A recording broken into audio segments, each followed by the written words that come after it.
Welcome to In Her Voice, a podcast created for women who listen to and live by their deepest wisdom, their inner voice.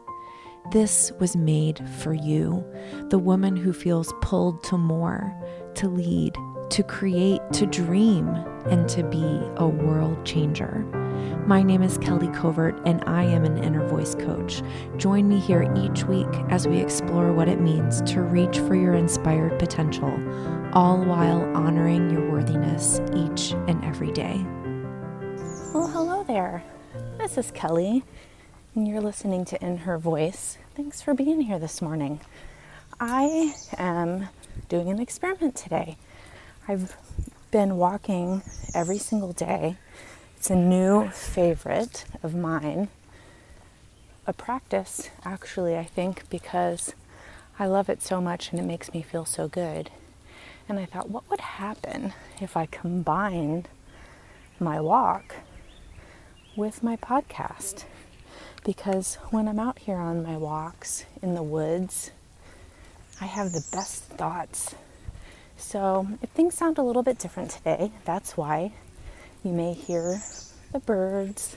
You may hear me encourage Piper to move along every now and then, but it's still me, and you can let me know if you like it or not.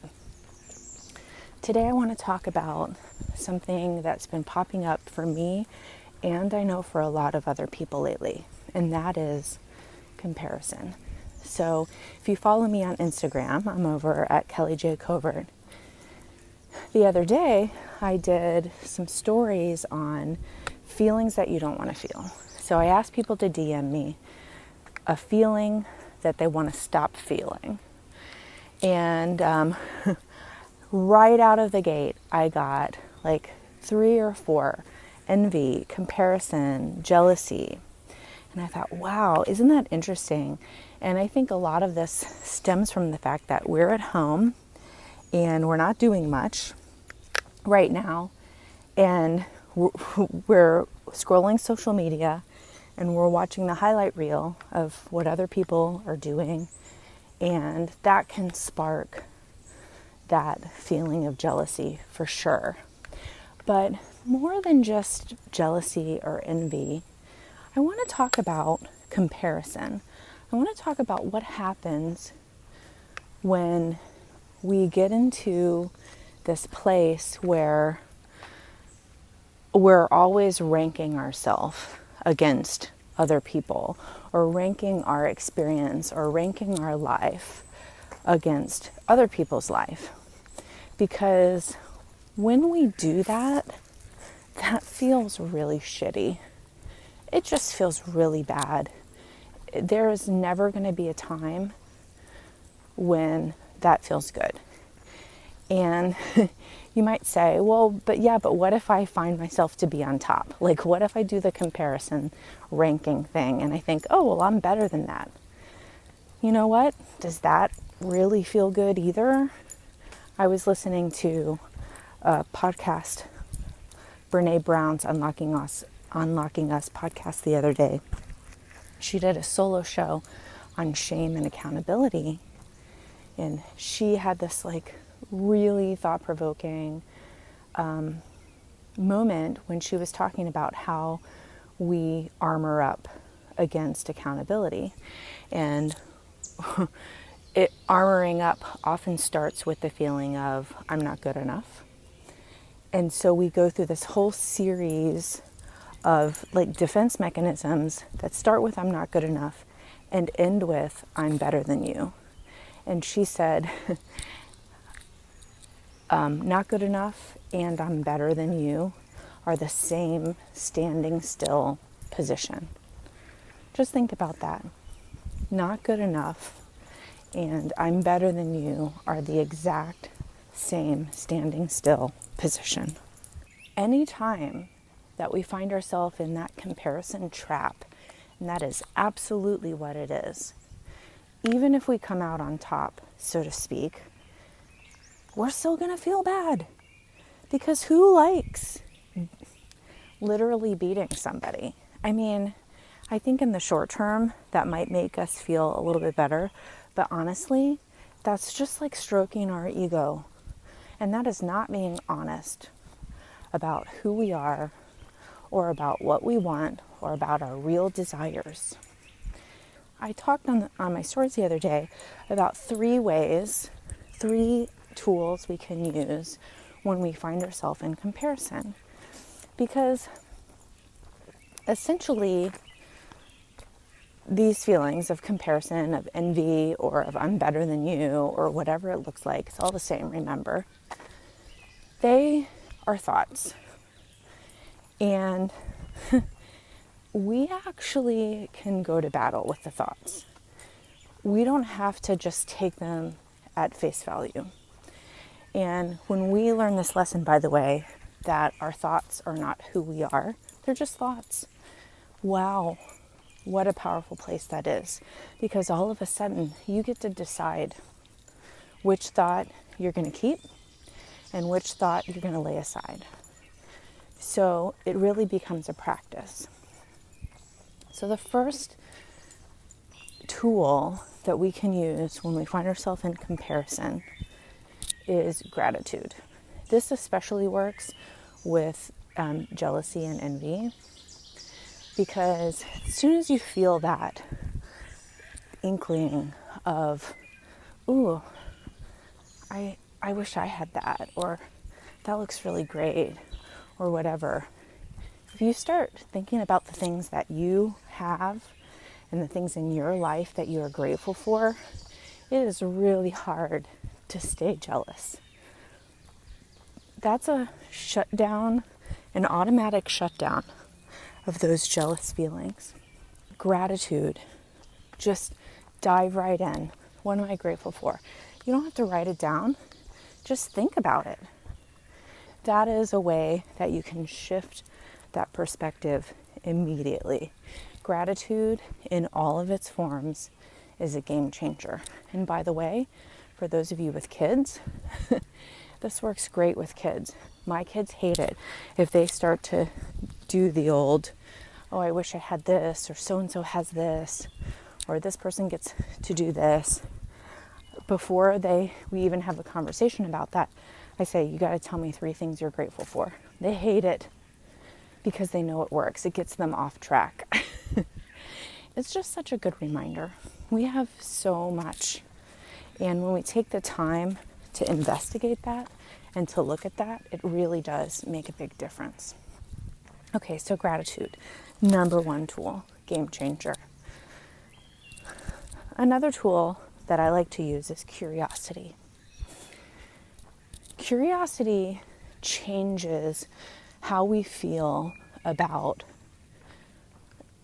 the thoughts themselves. I think a lot of times, I think you're really smart and you're really aware that you don't want to feel like that you don't want to be in comparison.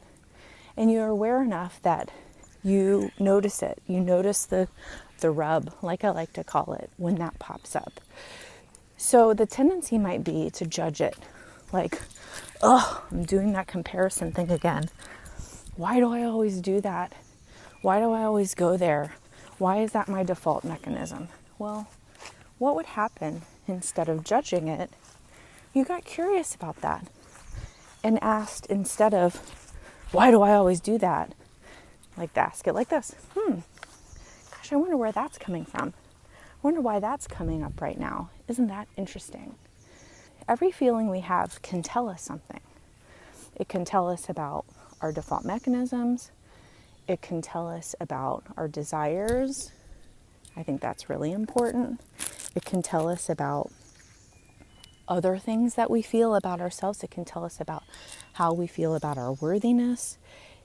There's a lot to learn there.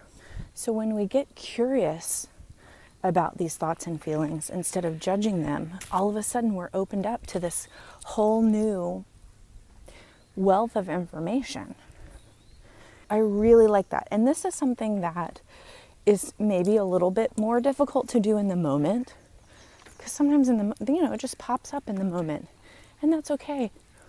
But as you're thinking about that later in the day, maybe you pull your journal out and you can ask yourself some questions. Where did my desire for what that person had come from? Is that something that I really want? Why am I not allowing myself that desire? Why do I feel like I can't have that? Why do I feel like what that person is doing is either better or not as good as what I'm doing? Why do I feel like I need to be better than that person? These are all really, really interesting questions. When we give ourselves permission to get curious instead of just judge those, we're going to learn a lot about ourselves. So, tool number 2, curiosity instead of judgment. The last tool, and I think this is the most important one, and this is the one that takes a lot of practice, and it can be immediate. That is retraining your thoughts. I once heard someone say that your thoughts are like a 3-year-old. They're going to do what they want. And so you have to train them to do what you want. You're in charge. You are not your thoughts. You're in charge of them. And you get to tell them what to do and what not to do. Now, this is not a foolproof plan, by the way, because our thoughts are our thoughts and they'll still be there. But I do believe that you can begin to shift the default thoughts that you have. I heard that over 90% of our thoughts are negative thoughts. Oh, just sit with that for a minute. I don't want 90% of my thoughts to be negative thoughts. I want to lower that percentage through training them. And that training happens with practice. So this is what it looks like. Imagine that in your brain, you have all of these paths. They're like hiking trails. And the paths that get hiked the most are the ones that are the most clear. They're the ones that are the easiest to hike. Like, you know exactly where you're going. There's a very clear path. It's not overgrown or it's not rough or anything like that. It's like walking on a trail at the nature trail. It's easy. There might even be a boardwalk. It's so easy, right? Our thoughts automatically want to go down the easy trails. Now, the challenge is that most often the easy trails are the ones that consciously we don't really want. They're the knee-jerk reactions. They're the negative feelings, right? So when it comes to comparison, you have probably been practicing comparison for so long. You've been hiking down that trail so long. Your feet go that way. Your thoughts go that way without asking you and without you having much control over that. So it does take conscious effort to forge a new path. The beauty of this practice is it's hard to begin with, for sure, because like you got to get out your machete and you got to like break trail. You're like hiking in the forest now, and there's trees and there's weeds and there's plants in your way and there's no trail to follow. You have to create the new trail in your mind. It's hard. It's hard work, but it does get easier the more you go down that. That doesn't mean you won't go down the easy trail anymore, but what you do is you can catch yourself. When you start to feel yourself going down that easy trail, be like, put the brakes on. I don't want to go down this trail. Nope, I want to go down this trail. I want to do this thought. What I find to be very useful in breaking the pattern of going down the easy trail, the default thought, is a mantra. Mantra can be short and sweet. It should be short and sweet because you want something that's easy to remember. And every time you find your thought going down that trail, you use your mantra. And your mantra becomes a way to remind yourself to be conscious and to choose consciously the thought that you want. Say, I'm going about my day and I see someone walking down the street, or I see somebody I know on Facebook have like something amazing happen to them, and I find myself on the path of comparison. Maybe I will say, Kelly, and I always like to talk to myself like that because it gets my attention. That's what I would do to my kids. Like if I want them to pay attention, I say their name, Noah, listen to me.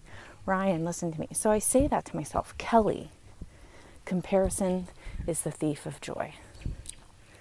Kelly, this is not the thought you want. It can be as simple as that, you guys. Mantras work best if they're a mantra that you believe in.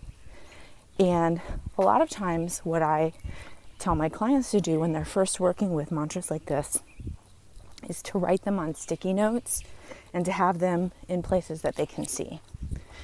Sometimes you need that visual reminder. And even if you have it when you're not having that thought, it reminds you to do it when that thought comes up again. So this is really about retraining your brain to take a different path. And this is, by the way, scientifically proven that you can do this. We can change our minds, literally change our minds. I know people who don't believe it, and that's fine. But they're cheating themselves out of a new reality. They're cheating themselves out of transformative work. Really, that's what we want, right? When we are having feelings and thoughts that we don't want, whatever they are, comparison, sadness, whatever. I mean, we can use gratitude. We can get curious about that. And then we can work on retraining our brain to have new default systems that help us live powerfully, that help us own our worth, and that help us feel the way we want to feel. And doesn't that sound great? Sounds good to me. I hope this helps you when it comes to feelings of comparison. I will be completely transparent. This is something I'm working on all the time. This is something that I'm practicing all the time. I have not retrained my brain sufficiently yet to not go down that path. That's just the work of life. That's okay. There's nothing wrong with that. There's no judgment there. That is our work in life, is to decide how we want to feel and do what we need to do to figure out how to feel that way. Now, if you're saying to yourself, I have no idea how to even begin on this. I have so many feelings that I don't want. Where do I start? This is where I come in. As an inner voice coach, I help you get to the heart of your desires, of how you want to feel. And we come up with practices. We come up with mantras. We come up with ways, and I hold you accountable to do it. So when you come coach with me, it's you saying, I am ready to set my own path. I am ready to feel the way I want to feel. I am ready to stand in my power and to feel worthy every day. And in doing so, you're saying to yourself, I love you and you're worth it. If you're feeling the pull, let's do it. The easiest way to get started with me is to have a deep dive session. My deep dive sessions are between 60 and 90 minutes. And during that call, we get really clear on what your inner voice is asking of you. And we get really clear on how you can begin to move forward and how you can set up practices in your life that support you and how you can take inspired action to feel that way. Sometimes a deep dive session is enough, and sometimes you want more. You want that accountability. So the beauty of this first session is that we get to see if we're a match, if we work together well, and, really evaluate that coaching relationship. And if that feels really good, then the money that you spend on that first call can go into future calls. And that is how I love to do it. So this sounds like you. If this is something that you're ready for, if you're ready to raise up your hand to yourself and say, yes, I want to take care of me. I want to feel the way I want to feel. I want to wake up feeling worthy, and I want to go to bed feeling fulfilled. Do yourself a favor and head on over to kellycovert.com, and right on the main page there, you can fill out your application for your call. And I will welcome you into my space, and I look forward to doing that. Remember, you are amazing. You have gifts to share. You have thoughts that are important. And you are worthy.